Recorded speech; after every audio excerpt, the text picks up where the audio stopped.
Hey, Magic fans, welcome back. This is your captain speaking here on Capnclydes MTG. Today, we're going to look at Outlaws of Thunder Junction as the detailed release of what's going to be in the product has come around, we'll say. Um, Set to be released, as you can see here, April 12th.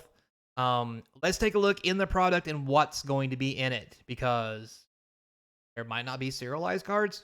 So before we get started, don't forget, comment, like, subscribe, hit all them cool things in the description to support the channel. Also, don't forget, you can subscribe to support the channel for free. A little comment, a little like, a little this, a little that. All that good stuff helps the channel, and I do appreciate it.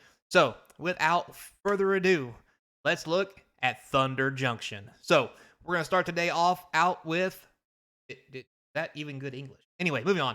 We're going to start off with the pre-release pack.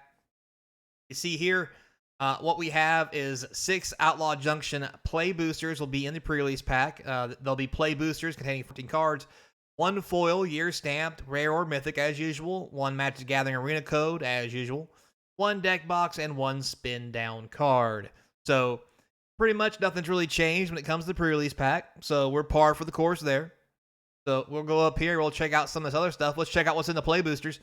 So in the play boosters, we will have 36 packs as usual, 14 magic cards, 1 to 5 of rarity rare or higher. Has anybody ever got 5 rares in a pack? I mean, really.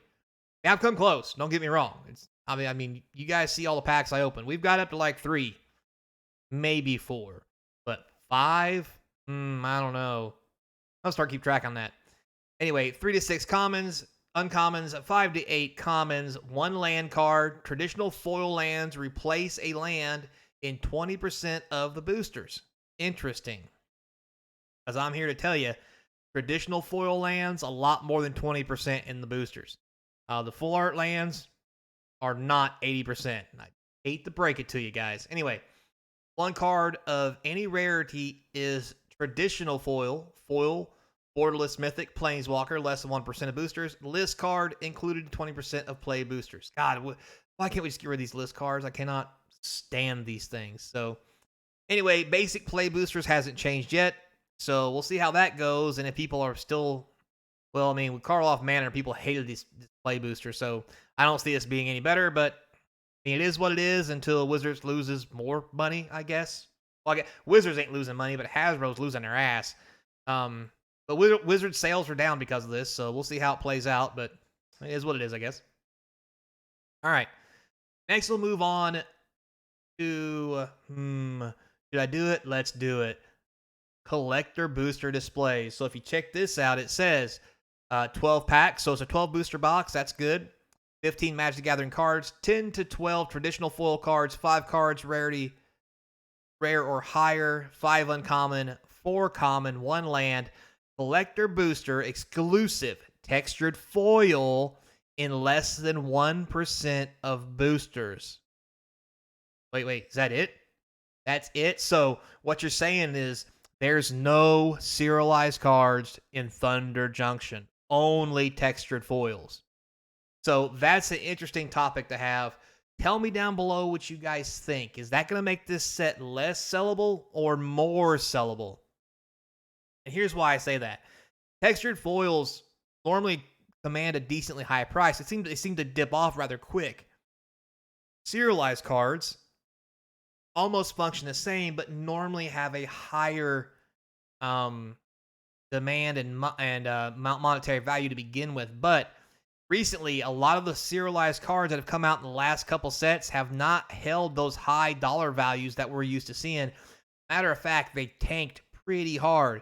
So I'm wondering if we're going to start getting sets like this where cards are not serialized rather often because of that. Also makes me wonder, are they going to switch to only serializing older cards so that they can kind of start this trend where only older cards are serialized, not the newer ones? Yada, yada. Very interesting if they decide to go that route. So just something to think about there. Because if that's the case, that is one way they could keep their reprint value and equity a little higher than what they're doing right now, where they're kind of just destroying the whole secondary market. But it's interesting. How do you guys feel about that? Tell me down below. Would you rather see textured cards? Or would you rather see serialized? Because I guess, in my opinion, there's two ways to go about this. In serialized cards, they can't do reprints because if they were to reprint collector boosters and not put serialized cards in them, that's technically false advertising and could be a massive lawsuit, along with many other legal problems that raises. Just to kind of give you an idea, they can't do reprints because if they do, they have to tell you legally by law that you cannot get a serialized card in that booster. Because if they tell you that you can get something and you physically cannot, and that's found out, that's going to be bad news bears for everybody involved, except for the select few customers who get to, sue their pants off. With textured foils, there's no, we'll say, no limit to the number of times they can reprint collectors. See what I'm saying? Because if you reprint, let's say you do a second wave of collector boosters for Thunder Junction, you just make more textured cards because there's no limit on the print run. So you can do it as many times as you want. So I wonder if that's going to scare anybody off from this set, or make this set itself fall short because people won't feel like there's collectability in these collector boosters. Very interesting concepts to have there. So you guys tell me what you think down in the comments below. I'd love to hear you guys' thoughts on this. But for me, not having a serialized card now that we have them feels like this is less of a cool thing. Unless we knew that textured foils only had a certain number of print runs, right? Kind of like a serialized card. But it is what it is. And yes, I know some of you are probably going to say, well, the collector boosters are a one and done. They are, and that's their print model. But with not having serialized cards, they technically have the ability to make more if they really feel like it. They say they won't, but So, moving on from there, we have Commander decks. What's inside these bad boys? So, one ready-to-play deck of 100 Magic cards, 2 traditional foil legendary cards, 98 non-foil, 2-card collector booster sample pack, 10 new-to-Magic cards. So every collector box will have 10 new cards in that are new to the set and new to Magic as the whole. The rest are going to be reprints as usual. 10 double-sided tokens, 1 deck box that holds 100, 1 life wheel, a strategy insert, and a reference card. So here's what we have so far. We have Quick Draw. We have a Desert Bloom.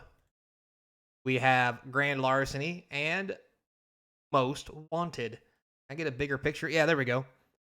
So sling multiple spells and unleash big turns. So Quick Draw looks like it's probably going to be with red blue, kind of the, let's say, Arc-like Phoenix style, where you cast multiple spells doing special things to maybe get back an Arc-like Phoenix style card, or casting lots of spells to give you extra abilities for some kind of storm thing or something like that. So if you're into that kind of stuff, this is probably the deck for you. Desert Bloom, discard lands and grow them back. Probably going to have some kind of theme of discarding lands for special abilities and then putting them back on the battlefield from your graveyard, maybe your hand. That's always cool to be able to do that because it gives you lots of utility. The Grand Larceny is you steal cards to generate mana, so this will be very interesting because with green, that's a lot of ramp ability for you to steal your opponent's cards. With blue, black gives you the ability to kill things that are too hard to steal or just an issue in general being on the battlefield. So this is like more of like a troll deck than any of the rest of them so far, as you know, stealing creatures and killing creatures are basically the same thing, especially when it comes to blue. And then finally we have Most Wanted, red, white, and black. It says earn treasure by outlaws. That's an interesting thing to say.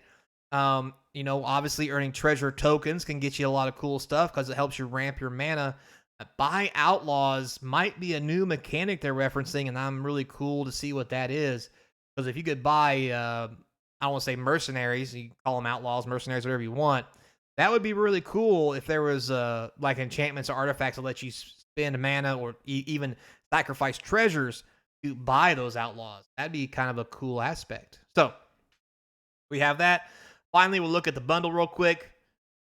Good old buckle. Anyway, so in the bundle, we have 9 Outlaws of Thunder Junction play boosters, and we know what's in those. 1 traditional foil card with bundle exclusive alternate art. We don't know what that card is yet. 15 traditional foil basic lands, 5 with full art. 15 non-foil land cards, 5 with full art. 1 oversized spin down counter, 1 card storage box, and 2 reference cards. Interesting, they're giving us the 20 lands, but they're not giving us all the full art lands.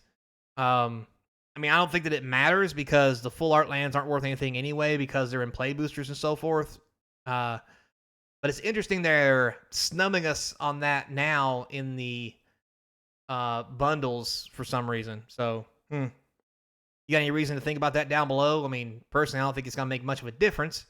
But one of the reasons I'd always buy a bundle every now and then is if I like the lands. I like to buy the bundle to get all the full art ones I needed. Plus, open a few packs because I have a serious addiction. But anyway, I guess now I just have to spend $2 instead of $60 and just buy the lands themselves. So, with all that said, guys, thanks a lot for watching. I hope this was informational for you. Until next time, be kind, I guess. And, as always, I hope to see you across from the game table. Playa.